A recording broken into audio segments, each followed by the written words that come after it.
آشغال نخرید، تیونینگ نکنید.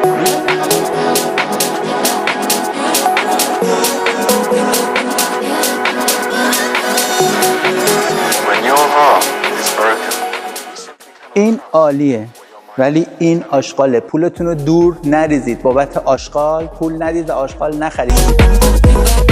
امروز بخوایم با هم دیگه بریم ببینیم کدوم اینا رو بخریم. این همه اسکوتر ریخته، کدومش بهتره؟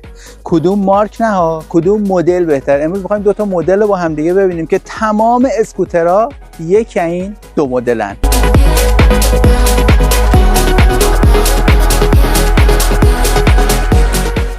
این همه مارک‌های مختلف از اسکوترهای برقی هست که میتونید همه جا ببینید، انواع و اقسامشون هستش با مارک‌های مختلف و آپشنایی که روشون سواره و همشون هم از دم ساخت کشور چینه. حالا می‌خوایم ببینیم کدوم اینا رو بخریم بهتره. یک سال گذشت و من دو تا اسکوتر در دو مدل مختلف رو تست کردم. الان اومدم تجربه خودم رو از این یک سال با شما به اشتراک بذارم. البته یه سری هم قوانین داره گرفتن اسکوتر، خرید اسکوتر و استفاده ازش توی آلمان و تو کشورهای دیگه که اونو قوانینش رو آخر ویدیو حتما براتون میگم. این اولین اسکوتریه که من گرفتم، مارک سافلو که مارک هلندی آلمانیه و فکر میکردم اون موقع مارک خوبی رو دارم میگیرم. یه فاکتورایی از موقع خرید اسکوتر که آدم باید به اونا دقت بکنه. حالا از اون فاکتور گذشته، اول میام نگاه بکنم ببینم این اسکوتر تو بدنه خودش چه ویژگیایی داره. ما دو مدل اسکوتر کلا از نظر فرم بدنه داریم، به مارکش کاری نداریم. الان فرم بدنه رو میخوایم فقط روش نگاه بکنیم. یه مدل اسکوترها هستن که دو تیکه هستن. یعنی چی دو تیکه؟ همه اسکوترها همشون ازن به خاطر اینکه قابل حمل و نقل باشن از قسمت دسته تا میشن و میان پایین، که به این شکل تا میشه و میاد پایین. اون یکی مدل هم که میخوام حالا بهتون نشون بدم همین شکله، اما حالا فرقشون چیه؟ یه مدل اسکوتر به این شکله که بدنه اسکوتر، اگه دوربین بیاد جلوتر میتونید دقیقاً ببینید، بدنه اسکوتر با پیچ و مهره به هم دیگه اینجا چفت شده و قسمت‌های متحرک داره. اینجا رو اگه دوربین بگیره قشنگ متوجه میشید. با پیچ و مهره قسمت‌های مختلف به هم دیگه چفت شده. این قسمت‌های متحرک که به این شکل دیده میشه، یعنی اسکوتر یه قسمت جلو داره و یه قسمت بدنه داره. این یه تیکه با پیچ و مهره به هم دیگه وصل شده. ببینید اینجا دو تا پیچ خورده، این پایین هم همینطور، وسط یه محور وسط داره که پیچ خورده. این به این شکل به هم دیگه وصل شده. یه خوبیایی داره و یه بدیایی. خوبی که داره اینه که این اسکوتر از نظر وزن خیلی کم وزنه نسبت به مدل مشابهش که الان قراره با هم ببینیم. از نظر وزن خیلی سبک‌تره و حمل و نقلش قاعدتاً راحت‌تره.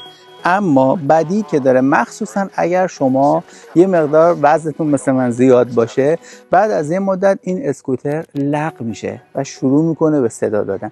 حدوداً یک سال ما داریم با این رانندگی میکنیم. تقریباً 500 خورده کیلومتر راه رفته تا الان و 2 بار تا الان من فرستادم برای گارانتی. چرا؟ چون بدنه لق میزنه. بدنه رو ببینید چه صدایی میده و لق میزنه بدنه، هیچ کاریش هم نمیشه کرد. یعنی این مدل اسکوترها به این شکلن، وقتی که با پیچ و مهره به هم وصل شده باشن این لقی رو دارن و کاریش هم نمیشه کرد. حالا یه سری اسکوتر دیگه هم داریم که الان اونم میبینیم که بدنشون با پیچ و مهره به هم دیگه وصل نشده. بذارید اونو با هم ببینیم. خب اینجا مدل دیگه یا فرم دیگه اسکوترها رو داریم. این اسکوتر، اینم تقریبا 1.5 سال من دارم امتحانش میکنم و واقعا ازش راضیم. تو ویدیو قبلی که در مورد اسکوترها بود که این بالا میتونید ببینید، لینکش هم توی دیسکریپشن میذارم، میتونید برید ببینید که مدل جدید، این مدلی که چند ماه پیش به بازار اومده و کمک فنر جلو و عقب داره، به چه شکل از نظر قیمتی و کاری. این مدل ها بدنه‌ای دارن، بذارید دوربین بیاد جلو، بدنه‌ای دارن که جوش خورده، یعنی از عقب اسکوتر تا این قسمت کلاً جوش خورده بدنه و اصلا قطعه متحرکی این وسط نیست. اون قسمتی که قرار فرمون بیاد پایین فرمون خودش از بدنه، از وسط فرمون تا میشه میاد پایین و این باعث میشه که این اسکوتر حتی اگر یه مقدارم وزنتون زیاد باشه همیشه محکم باشه، همیشه استوار باشه و هیچ گونه لقه‌ای براتون نزنه. الان ببینید این هم همسن اونه ولی هیچ صدایی نداره، بدنه هیچ لقه‌ای نداره و کاملا استابیل و محکمه. حالا بریم سراغ اینی که موقع خرید اسکوتر به چه چیزایی باید دقت کنیم و سراغ چه اسکوتری بریم. اولین نکته اینی که همون که بهتون توضیح دادم، یعنی بدنه اسکوتر تا حد ممکن دو تیکه نباشه و با پیچ و مهره به هم دیگه صفر نشده باشه، چون اگر یه مقدار وزنتون زیاد باشه یا جاده‌ای که اون راهی که ازش استفاده می‌کنید و توش رانندگی می‌کنید سنگلاخ باشه یا پستی بلندی داشته باشه یا دست‌انداز داشته باشه یا هر چیز دیگه‌ای، وقتی که بدنه دو تیکه استفاده می‌کنید بعدش چند وقت صدا میافته و دیگه اون کارایی که باید داشته باشه نداره، رو اعصابتون هم حسابی راه میره. نکته مهم دیگه تو خرید اسکوتر اینه که لاستیکش رو حتما دقت بکنید. از لاستیک‌های بادی استفاده بکنید. یه سری لاستیک‌ها هستن که توش پلاستیک توپره، اونا رو نگیرید. اونا خود به خود موقع که باش رانندگی می‌کنید ضربه‌ای که به لاستیک وارد میشه به بدنه اسکوتر میاد و از بدنه اسکوتر مستقیم به پا و کمر و زانو شما میاد. اون موقع هیچی به هیچی، همیشه شما یه درد کمر و درد زانو دارید. مثلا این جفت اسکوترها از لاستیک‌های بادی استفاده می‌کنن و روی لاستیکاشون هم نگاه میکنید همیشه اگه مثل این مثلا 10 اینچ باشه یا 10 سول یا 10 اینچ باشه، زده ها 4 بار میتونید فشار باد لاستیک رو میزون کنید. اگر مثل اون 8 سول یا 8 اینچ یا 8 سول باشه میتونید بادش رو 3.4 بار تنظیم بکنید. پس بادی بودن لاستیکا نکته دومی که رو خرید اسکوتر حتما باید دقت بکنید. نکته سوم، خب همه اسکوترها که خب چراغ دارن، الان جدیدن خیلی از اسکوترها راهنما گذاشتن، قسمت جلو فقط، زیاد کاربرد نداره به نظر من، چون اون کسی که پشت شماست قاعدتا نمیبینه راهنمایی که اینجا کار میکنه. الان این اسکوتر هم راهنما داره، من ببینم روشنش بکنم شما ببینید نورشو. الان این راهنما داره میزنه. این وقتی من دستمو گرفتم در حال رانندگیم، قاعدتا اون کسی که جلوی منه شاید ببینه، ولی اون کسی که از پشت داره حرکت میکنه دست من بیاد اینجا و خودم روی اسکوتر وایسادم، چقدر توپق میزنم، خودم روی اسکوتر وایسادم، دیگه این راهنما رو نمیبینه.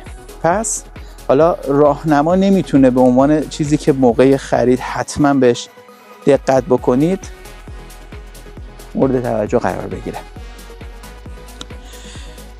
ترمزای اسکوترها حتی الامکان اگر هر دو چرخ ترمزی داشت که شما میتونستید ترمز بگیرید خیلی بهتره، اگر نه معمولا چرخ جلوشون ترمز دیسکی دارن یا مثل این ترمز داخلی دارن و چرخ عقب یه ترمز الکترونیکی داره. اصلا شما نیازی نیست فکر کنید ای وای الان یه دونه ترمز داره، نه، چرخ عقب ترمز الکترونیکی داره. اینم حالا چیزی نیست که زیاد شما روش دقت بتونید بکنید، اما چیزی که خیلی مهمه اگر اسکوتری میخواید الان بخرید حتما یه خورده بیشتر پول بدید و برید سراغ اسکوتری که کمک فنر داره. این اسکوتر رو من 1.5 سال پیش گرفتم، کمک فنر نداره.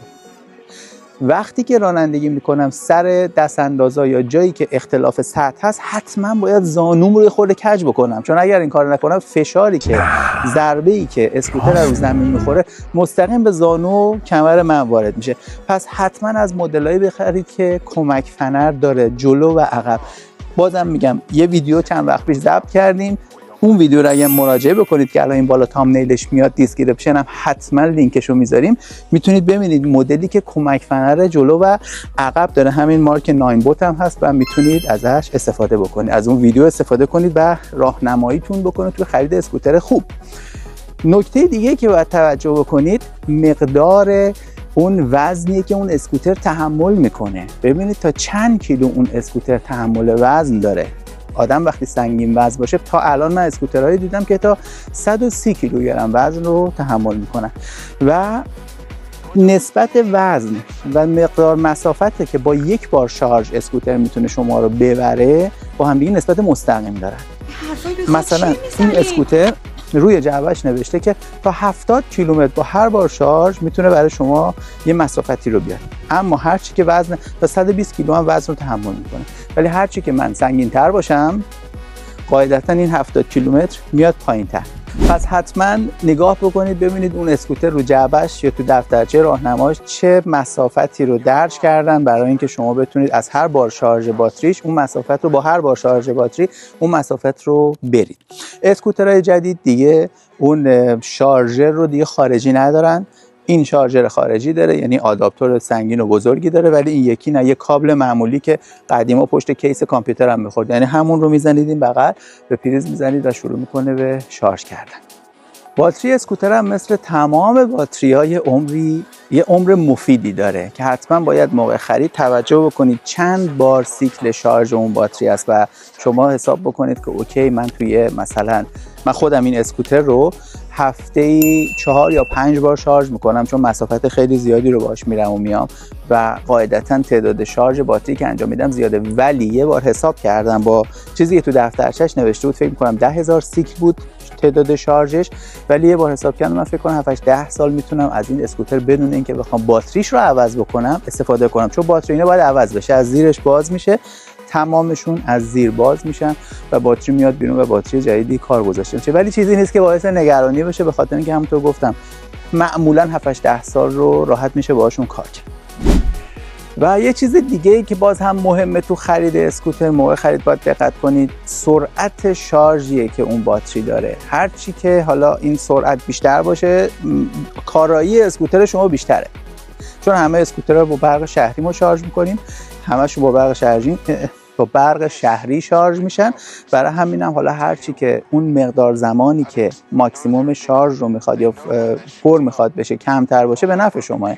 تمام اسکوترها یه اپلیکیشنی دارن، تقریبا همشون، نمیگم حالا همه تقریبا همشون یه اپلیکیشنی دارن که توصیه میکنن که حتما وقتی میخرید با این اپلیکیشن اول نصبش بکنید، اسکوترتون رو بیارید داخل این اپلیکیشن رجیستر بکنید و با این اپلیکیشن اون رو فعالش بکنید و تمام اطلاعات اسکوتر شما میاد داخل اون اپلیکیشن و هر آن شما بخواید میتونید ببینید چند کیلومتر اسکوتر تا الان راه رفته و وضعیت باتریش، وضعیت خودش به چه شکله. اما یه نکته وجود داره، اگر تو کشوری مثل آلمان زندگی میکنید من توصیه میکنم این اپلیکیشن رو فراموش بکنید. موقعی که اسکوتر رو خریدید اگر توی کشوری مثل ایران هستید خب میایید مبارکتون باشه میبرید خونه استفاده میکنید، اما اگر توی کشوری مثل آلمان بودید اسکوتر رو میخرید اجازه ندارید سوار بشید.